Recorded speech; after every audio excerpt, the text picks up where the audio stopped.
Coming up next is one of the most instantly recognizable songs and has one of the most iconic music videos of the entire rock era. It instantly blew up radio and on MTV, and though this bright and quirky tune will have you singing along from the very start, it was hiding a secret sadness. Today's song story is much more bitter than sweet, I'm telling you. In its time, this song became so overhyped that its lead singer hated singing it. And its success became one in a series of events that led him down a path of personal destruction. So is this song just a caricature of a band who had more to say, or is it one of the most beloved hits of its time? Well, I'll let you decide in the story coming up next on Professor of Rock.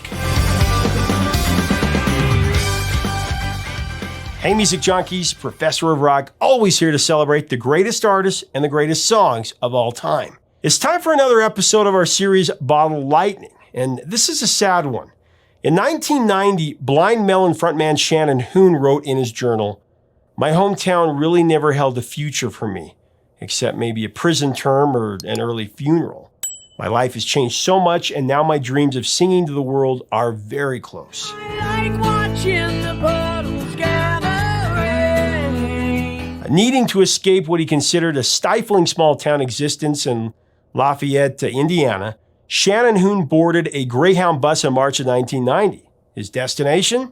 California, the land of golden opportunities.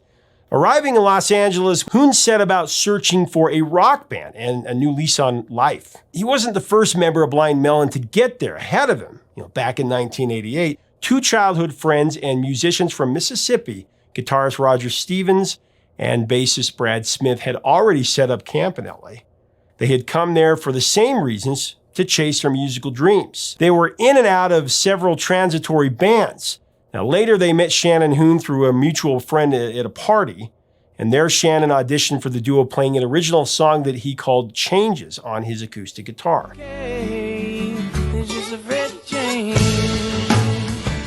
Rogers and Brad were sold and they immediately brought him aboard. Shannon's song had the same kind of vibe and the same kind of attitude that they wanted for their music. Now, previously, the pair had met rhythm guitarist Christopher Thorne at a different audition, and they invited him to join as well. Chris, who originated in Pennsylvania, I believe, he kept the California transplant streak going. Months later, the foursome called upon Glenn Graham, a drummer from the Mississippi club circuit, and that rounded out the band. They were ready to go. With the band in place, the quintet's first order of business was to record a demo, which once finished caught fire immediately. Almost from the get-go, buzz started generating around this band, which they called Blind Melon. "We'd only been together for like a week," said Shannon, "and the 4-track fell into someone's hands, and we got a call from someone who just wanted to represent us. We were like, we only have 5 songs. What is there to really represent?" According to Rogers, the next thing they knew, they were having dinner with 10 different record companies and lying to all of them. We're like, yeah, we got 20 songs. We've been together for a year. Now, one reason that there was so much hype around this band was because of a prominent connection that Shannon Hoon had in the business. So back in Indiana, Shannon's sister and Guns N' Roses frontman Axl Rose were actually friends in high school. Since Shannon was a few years younger than Rose, they never really hung out together, but they did run with the same crowd. So when Shannon left for LA, his sister called up Axl Rose and asked him to keep an eye on her little brother.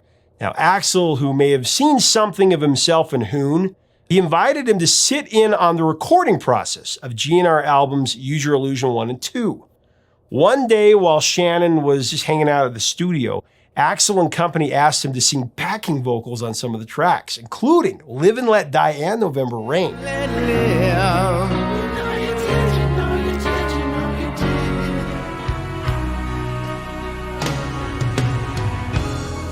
But one track in particular that really opened the doors for Shannon in the industry was Don't Cry. It was a huge deal at the time because it was the lead single.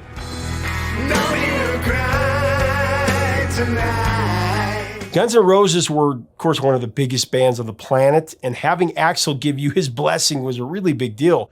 The band, and Shannon in particular, garnered even more notoriety after Rose invited Shannon to make a guest appearance in the video for Don't Cry.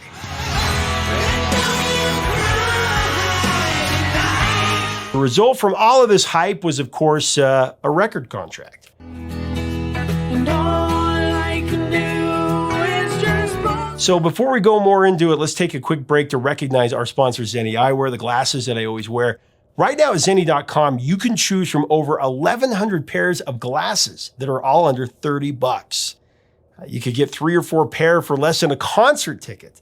You design them, you personalize them, and you just put in your prescription and your address, and they're going to deliver them right to your door. Check it out today at Zenni.com.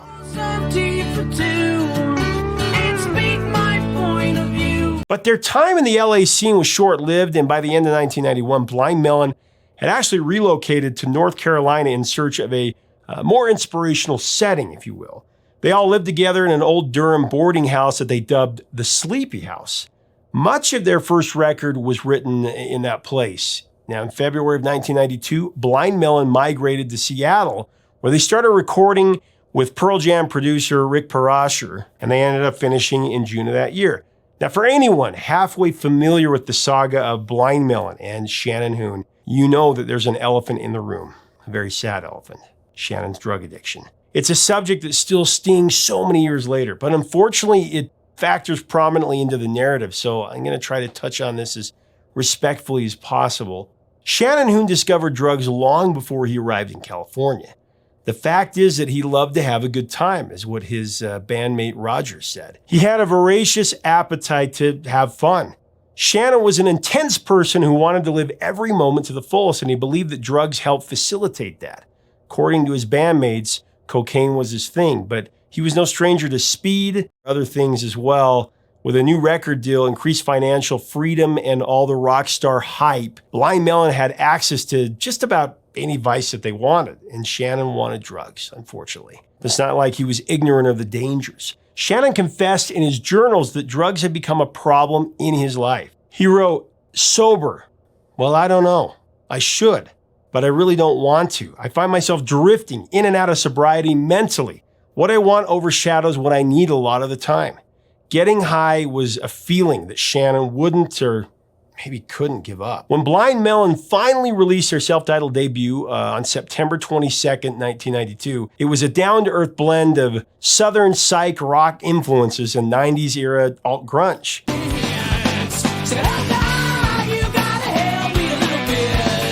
Reportedly, the head of Capitol was ready to give up on the album, but the label decided to try out one more single, the most off-the-wall song on the album, No Rain.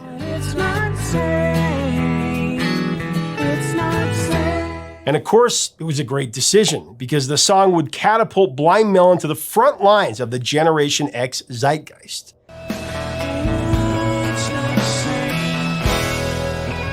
It always received the strongest reaction on their set list. Everyone seemed to know the words and they had just a great time singing along. No Rain was released as a single in 1993. On October 9th, it peaked at number 20 on the Billboard Hot 100. That also reached number 1 on the mainstream rock charts.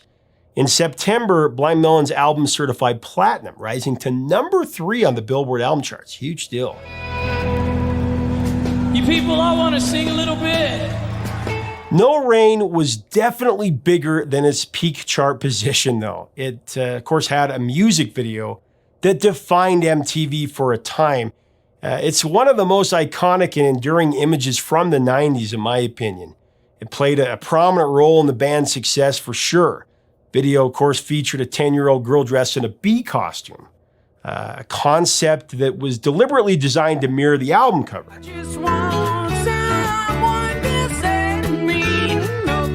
Now, this bee girl is, of course, laughed off stage after an ill-received tap dancing performance, and she goes in search of people who will accept her.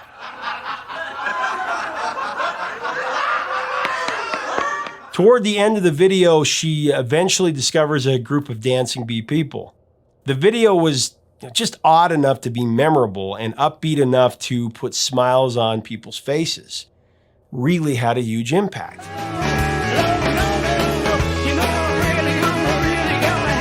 Though the band was leery of the whole bee girl idea, the video appealed to a lot of people and put a positive message out there, which was a little bit rare in the grunge era for those kinds of bands.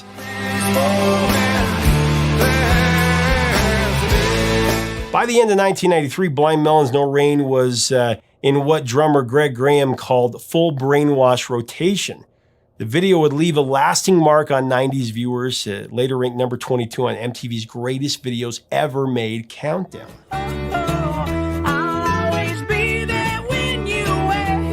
Bassist Brad Smith wrote No Rain when he first moved to California. Just trying to survive, he spent his days working construction and then writing music in his off time. On weekends, he'd throw open his guitar case on Venice Beach and he'd play the boardwalk just for change. It was from out of this struggle to make it in LA that No Rain was born.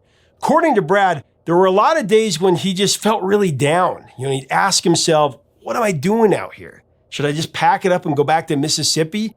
After all, LA was a tough chew you up and spit you out kind of town. But going back home just wasn't an option. Now, around the same time, Brad was dating a girl who was seriously depressed. She would sleep through sunny days and complain when it didn't rain. For a while, Brad told himself that he was writing the song from her perspective. But later he realized it was about him too.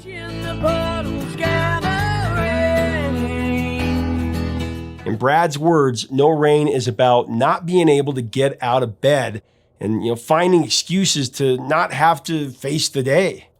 I'd rather it be raining so I can justify myself laying in the bed and not doing anything. But it's a sunny day, so you just got to go out and face it. This song is deceptively joyful. It's got this jaunty little happy halfway island beat. It's kind of like Don't Worry, Be Happy, but much better. Don't worry, be happy. If you aren't taking the time to contemplate the lyrics, you're really missing out on its bittersweet message, important message. That's why I've always loved this song. It's a joyful lament. For me, it sums up my life at that moment as a teenager in the early 90s. Trying to put on a happy face, masking the utter melancholy at the core. Trying to find something to look forward to in a humdrum existence.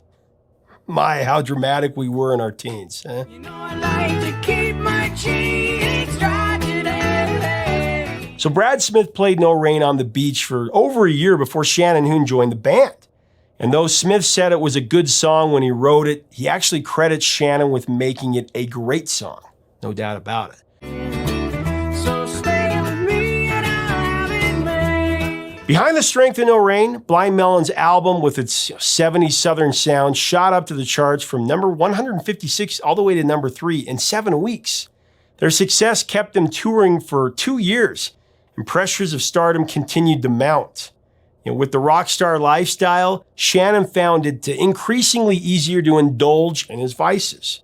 When manager Chris Jones tried to talk to Shannon into going to rehab, the singer flat out refused. But on April 8, 1994, the world was shaken when it was discovered that Nirvana frontman Kurt Cobain had taken his own life. Shannon was shaken too. That night, Blind Melon was scheduled to perform on The Late Show with David Letterman. And what became a message for himself and anyone else watching, Shannon drew a question mark on his forehead and he performed his very personal song, Change. Feel the sun coming out today, even though it's staying here. Afterwards, Shannon was ready to confront his addictions. In May of 1994, he actually entered a month-long rehabilitation program. On May 3rd, he wrote in his journal, "I spoke today at an AA meeting for the very first time. I could barely hold myself together. I know I'm an addict and that I do need to do what I can to stop it, or it will kill me." After completing his 30-day rehab program, Shannon fought to stay clean and claimed some personal victories. Later in August, he reunited with the band to play Woodstock 94. It was a monumental moment for Blind Melon, the biggest show of their career by far. Let's see how loud we can hear all you people sing this song. However, after completing the set, Shannon told manager Chris Jones that he was tripping on acid. The relapse was a heart-rending setback, ending 3 months of sobriety. The downhill slide continued in the following months. That is when Blind Melon left for New Orleans to record their second album, Soup. It was, the band admitted, a poor error in judgment. Residing in the Big Easy gave Shannon, convenient access to drugs, and soon he was experimenting with crack cocaine and heroin. He really was at such a low point, said guitarist Chris Thorne. I remember he told me that he had a black heart and he just felt like a bad person. Yet in the depths of the abyss, Shannon's drug abuse roller coaster made another upward climb when he found out that he was going to be a father. After discovering that his girlfriend Lisa Krause was pregnant, Shannon Hoon vowed to get clean and he returned to rehab. On July 11, 1995, Shannon's girlfriend Lisa gave birth to a baby girl. They named her Nico Blue. And just a month later, on August 15, 1995, Blind Melon released their sophomore record, Soup. That reached number 28 on the U.S. Billboard Albums chart, and it featured the singles Galaxy and Toes Across the Floor.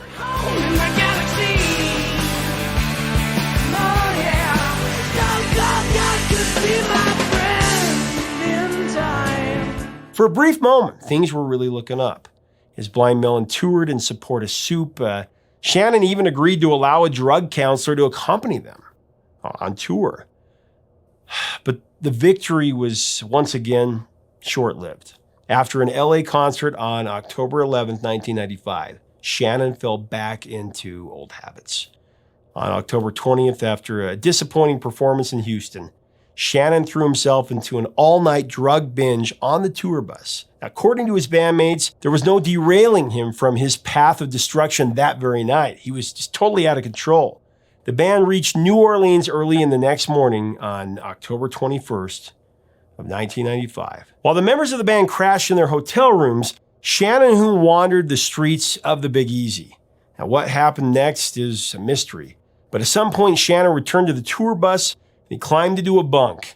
Hours later, the band's sound engineer tried to awaken Shannon, but he was unresponsive. After an ambulance arrived, Shannon Hoon was pronounced dead of a cocaine overdose. He was only 28 years old. Just so tragic. Now, in the wake of the tragedy, Blind Melon struggled to carry on. Just over a year later, on November 12, 1996, they released a new album comprised of demos and outtakes. They called it Nico, after Shannon's daughter. Within this compilation was a revamped take on No Rain called the Ripped Away version. The name is presumably taken from the song's lyrics, and it rips my life away, but it's a great escape.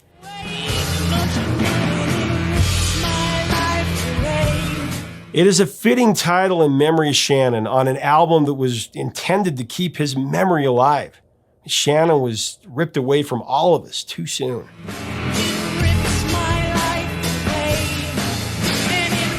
Unable to find a worthy replacement for Shannon Hoon, Blind Melon disbanded in 1999, and they remained that way for many years. Since that time, they have reformed with the addition of new lead singer Travis Warren. No Rain is a no doubt about it masterpiece of the 90s. I just want someone to save me. It captures the essence of what it was like to be a teenager in those times, at least for me. We were all just searching. Who are we, and what does happiness feel like? Because we certainly knew what sadness felt like. Shannon's unique and joyful, yet dreary interpretation of this song is one of the highlights of radio from that time. And I don't understand why. I gotta mention the Rogers-Stevens guitar solo, one of my favorites of the decade.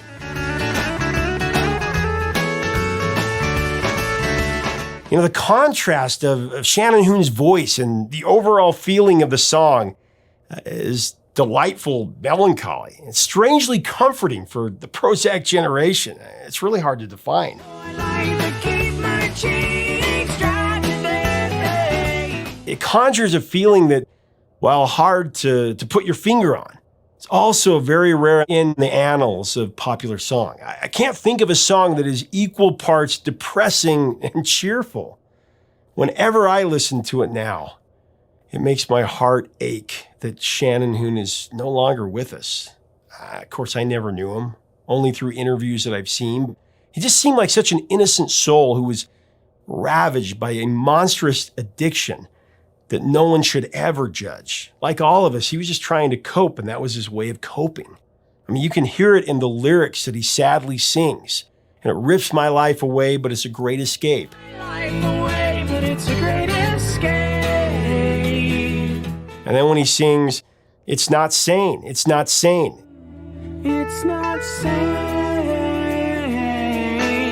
He was battling. It's especially apparent in the way that he sings I just want someone to say to me, I'll always be here when you wake.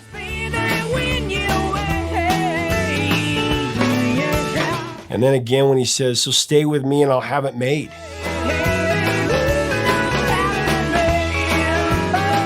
All these years later, I hope that wherever Shannon Hoon is, that he knows how much his music has meant to us, the kids of Generation X. We really did have it made.